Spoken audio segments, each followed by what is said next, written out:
La Galerie de l'ESDAC consacre tout le mois d'avril à une grande exposition collective sur le thème de l'art abstrait. Une vingtaine d'artistes de talent ont joué le jeu. Quand on s'intéresse un peu à l'histoire de l'art, il y a un grand conflit. Ah, vous êtes figuratif ou vous êtes abstrait? Ça, c'est un vrai problème. Alors, c'est un double problème. D'abord parce que les artistes se posent eux-mêmes la question. En gros, je représente ou je représente pas.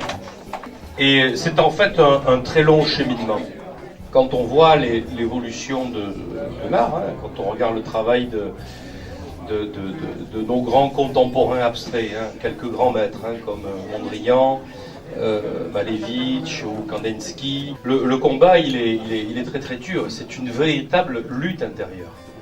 Et en fait, il y a certains qui commencent par la figuration, qui finissent abstrait, puis il y a ceux qui font l'inverse, qui découvrent et qui redécouvrent. Et en fait, les formes communiquent.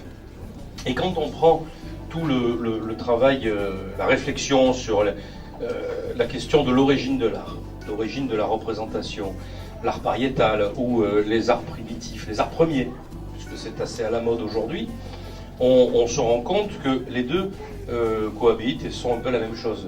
Figuration et abstraction sont la même chose. On veut représenter dans un langage qui est finalement extrêmement ténu, avec uniquement des formes très simplifiées. On est vraiment dans la représentation pure, on est presque dans le paradigme. Et c'est vrai que quand on arrive dans l'art contemporain, c'est la photo qui nous met dans la représentation pure, presque dans la figuration. Mais quand on regarde aujourd'hui ce qui se fait en termes de travail photographique, toutes les évolutions que la photo permet, on se rend compte qu'on repart aussi dans une partie d'abstraction.